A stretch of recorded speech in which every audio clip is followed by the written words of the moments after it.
Welcome to Inclusion Matters, a podcast about children's development from the Center for Inclusive Childcare.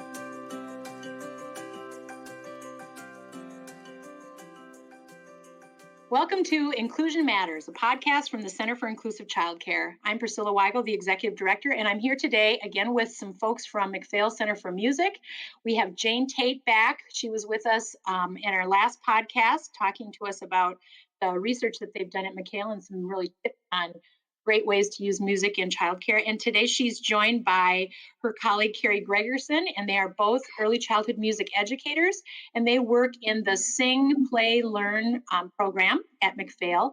And they are out in childcare helping all of you who care for kids create better music experiences for young children. So they're here today to talk to us primarily about infants and using music to really spur on further growth and development in a lot of different areas. So ladies, I'm going to hand it off to you and let you kind of dig into your topic. All right, thank you. So first of all, we wanted to just highlight, the needs of the infant and then how we weave the music into those needs. So we've got, bonding, attachment, sensory stimulation, sensory motor activity, orientation to the self and their environment, time for growth, time for processing, and play. Nice. Wow. That's a lot. That's a lot to really dig into. So I'm excited to hear more. Yeah. So what we're going to start off with is sort of an overall language development with infants and how they develop their languages and how music can enhance language. We know that infants take in their information through their senses, sound, sight, touch, and mouths. Yes, definitely. It's why everything goes in the mouth. As we all know, it is a form of discovery. So music offers a novel and interesting way to keep giving more information to infants because music's full of repetition. It's full of patterns. Infants can process this information and begin to use their senses to mimic and create their own sounds and their own communication to start with. And so those infants who are exposed to language through music, the more opportunities they have to practice their new skills because it is so repetitive. So, and even, we get asked a lot, well, what can you do with a baby in a music class? And it's a big question. And so even very young infants are learning language. But as an educator, we just have to be careful not to overstimulate them, especially because music is such a whole-brained activity. Sure. And so just simple singing it doesn't have to be fancy. And as they get older, we can add more stimulation into it. But by about 3 or 4 months of age, the babies are starting to develop those consonant sounds like b and cut and and those things. And so we can use little rhythm drills. Cari and I are going to demonstrate one right now. So it's going to be great. I'm going to be, the educator or even a parent or caregiver or whoever. And we're going to demonstrate something that we can do. So let's say we're working on the B sound. And so I might start off with ba, ba. And I would copy and I would say ba, ba. Ba, ba, ba. Ba, ba, ba. Ba, ba, ba, ba. Ba, ba, ba, ba. Ba, ba, ba. Ba, ba, ba. And then that's how it goes. Now, that is complicated rhythms. No, the infant is not always going to mimic exactly what you did. But it's amazing. When I said we give time, if you give them time to respond, they will respond. And so one thing that you can do is flip that round. So if the infant responds to you in a different way, you can mimic what they just did. And so that's kind of how we're helping facilitate that beginning language using music with just simple things. It doesn't even have to involve melody at that point, Sure. Oh, that's lovely. And it also has that positive feedback of you being engaged right there when you mimic it back. I love the reminder you gave about giving them time to respond. So Mhm. often we don't. We think, oh, they're not listening. Oh, they're not hearing us. And then we jump in with that next directive and they didn't have enough time to process what we just gave them. So I'm glad Mhm. you reminded us to do that. That's Yeah. really great. Yeah. Jane and I have talked about that before, that you do have to be really mindful about giving them that time and helping the parents understand the importance of pausing and just giving them that opportunity to have a response. Right. Mhm. Right. Oh, lovely.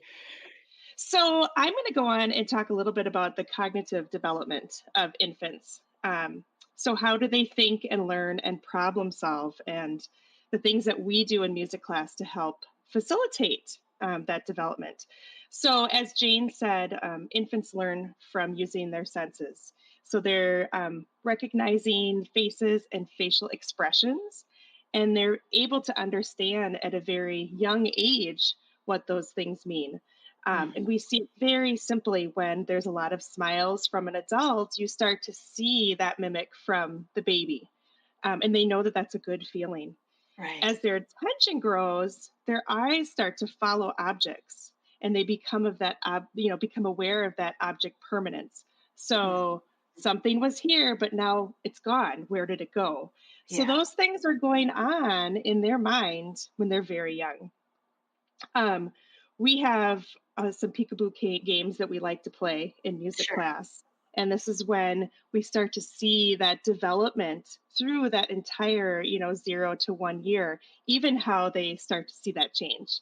And so we'll use a scarf a lot of times as a visual stimulation and prop to hide our faces and play peekaboo, to hide their caregiver's face, hide mommy's face, or even hide their feet or their hands, or hide a ball. And they start looking for those things as they grow. So it's fun, and everyone always giggles and they love the peekaboo game. Sure. It's always a hit in our classes. I bet. We start to move that scarf up and down and side to side, and they're starting to follow and pay attention to where that's going. And it's not just something that's right in front of them. As Jane also pointed out, everything goes in their mouth. So that Yes. is how they're Everything's learning. washable. Everything is washable. And we always tell parents, like, it's okay. Like, that's how they learn when they're so young, is Right. by putting it in their mouth. Right. So it's very sweet. Near the end of this infant stage, they might be learning how to shake. So shake an instrument or bang something or point or throw, and starting to follow simple directions. So we start in music class with a cleanup song. And, Nice. you'll see this and hear this from a lot of parents that have been through early childhood classes, that, we have a let's clean up duo. And it's fun that along the way they start to understand what they're going to do and what they're supposed to do. And they start putting those things back where they came from. And it's fun. It's really That's fun to great. see. So now I have a quick question about the time during the pandemic where everything's virtual. Are you still doing infant classes and you're doing them online, or how is that working? Yeah, I'm actually the infant teacher for online right now. We have Okay. had less classes just because, and I think one of the things, again, it comes back to is, well, what do we do? What do you do with Sure. infants and music? And so it's our job to kind of tell them, well, this is how it's going to work. And I always like to tell the caregivers that it's about you too, and it's about creating this connection between others and then you and the child. And so, yes, we've had to modify some of the ways we do things. But we've made it work. And then each week, I usually do a mini podcast for families just on what would we like to discuss this week. And it might be transitions, it might be diaper changing, it might be, Right. then we think of songs that, oh, my baby keeps flipping over when I'm changing the diaper. So, okay, well, let's just figure out a song that we can do. Well, so a lot of it's kind of on the fly.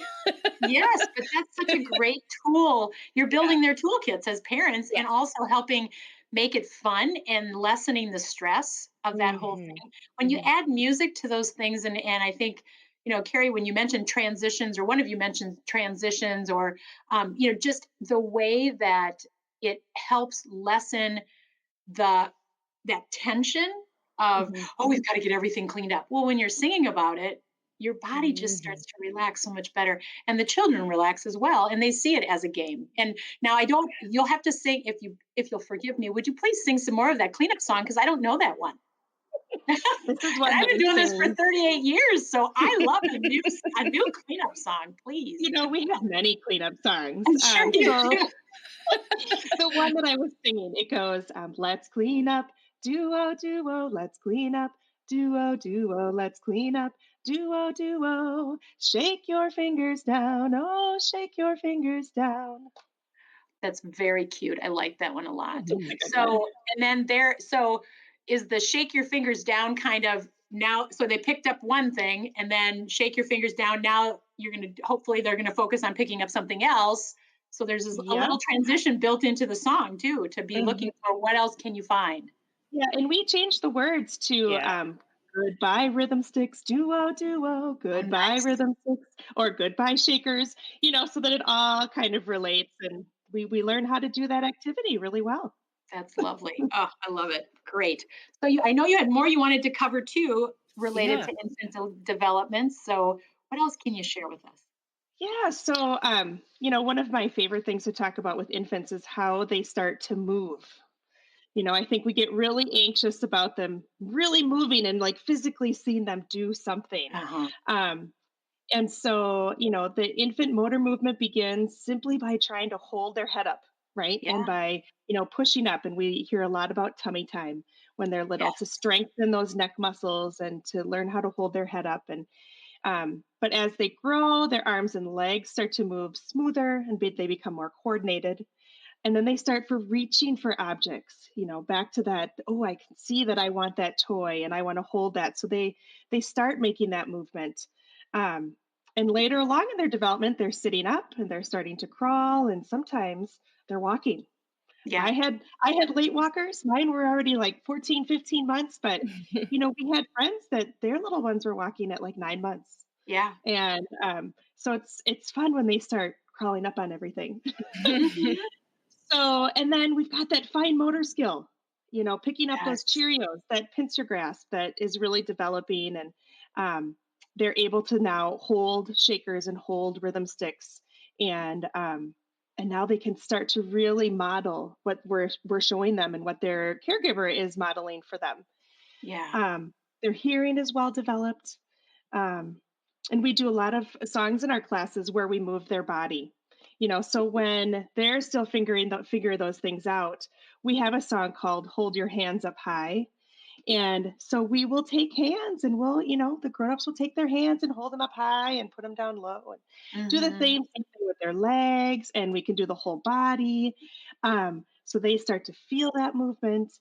And it's just a very gentle, calming, nice thing to do. Right. And as they grow and develop, then I'm guessing that pretty soon they're going to be able to do those things. When they hear that tone, when they hear the music start, they're going to be like, oh, that's when I put my hands up. And what a fun progression to watch too, as that clicks in with them and they go, wait, I can do this myself. Yeah, exactly. It is really fun. We also use an exercise ball. Okay. A lot of us have those hiding in the corner. We thought we were going to use them. Yes. Drag those out, and you could put your child on the exercise ball and do some gentle moving back and forth so they can feel the balance of their body, or even some little bounces. Or if you, lay their belly on the ball, now they're working on those head and neck, muscles, strengthening those muscles again. And moving while you're singing on those or listening to recorded music. So it's kind of like a little dance party with your baby. Sure. And they're developing those really critical core muscles that are going to help when they do want to make that transition to pulling themselves up and standing tall. Well, and I was going to say, I have some reluctant tummy time infants, and I've seen a lot of those in my classes, and I can tell you that ball is this little buffer to transition to being able to do that without getting too fussy. That's Um, lovely. so yeah, it's a big hit.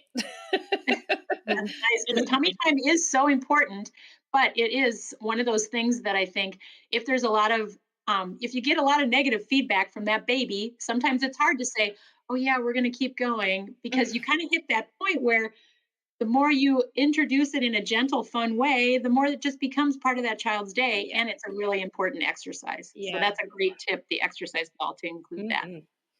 Yeah. So, and then as far as social emotional development in infants, this can be facilitated in music with those soothing songs. And again, we can Mm, kind of weave all of this into one. So if we want to work on tummy time, but we're having a problem with that, then we'll add this soothing song and this rocking song into play. And we can teach caregivers and parents to use these in times when the infant is upset, but teach them before they're upset so right. that then it becomes this tool that can be utilized instead of introducing something brand new in the middle of that crisis moment. Right. Oh, good point. Yeah. Yeah. So, because we know that infants can be upset when they're overstimulated or understimulated, or they're just bored. Like Yes, they true. get Right. bored. So, True. but like I said, simple singing is great. Familiar voices, great. One of the things that I tell families is we call them songs of kin, as Mm, in familial songs. What the baby hears at home is best. nice. And so, depending on the mood, then the music can be changed. So, if we're Sure. doing a more uplifting thing, we're going to pick something more upbeat, soothing, lower in stimulatory in stimulus. And then transitioning to sleep. Well, let's pick some slower songs, that have a Mhm. rocking motion. And so, when caregivers and parents are singing that music, their facial expressions are changing. And if it's a song that's meaningful to them, that emotion is going to be just passed through facial expression and body language.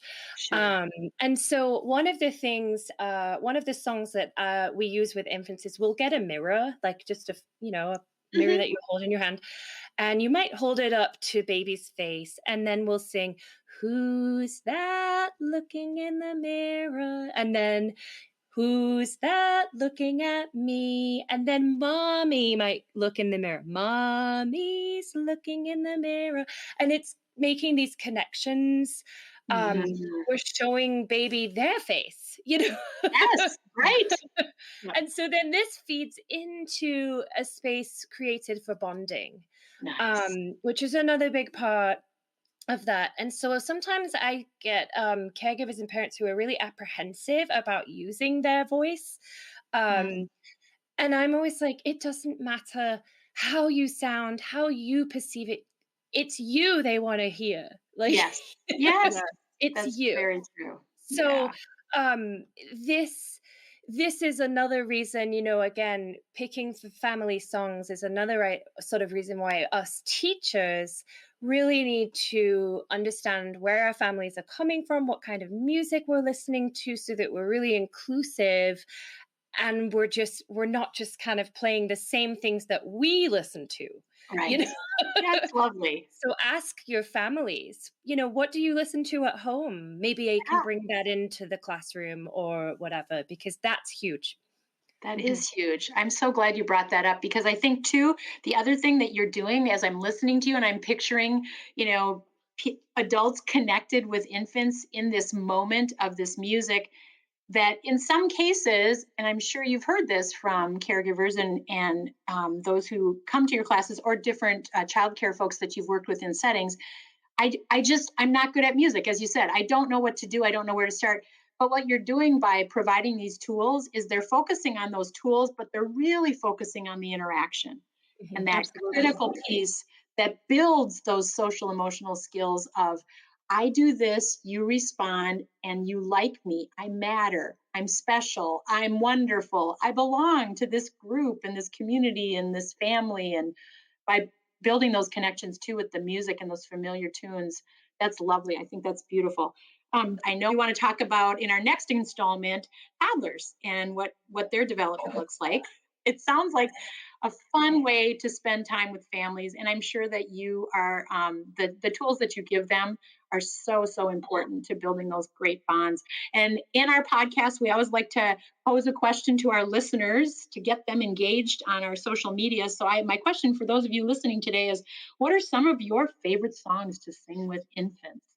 I know that many are coming to my mind as I'm asking that question here, but I also wanted to remind everyone that if you ever need any resources or need to access some of the other podcasts that we've recorded, you just need to go to our website, inclusivechildcare.org, or follow us on social media. We're on Instagram and Facebook and Twitter, and we look forward to more time with you, Jane, and you, Cari. Thank you so much to you and to MacPhail for sharing you with us, and we'll look forward to our next podcast. Thank you. Thank you. Thank you.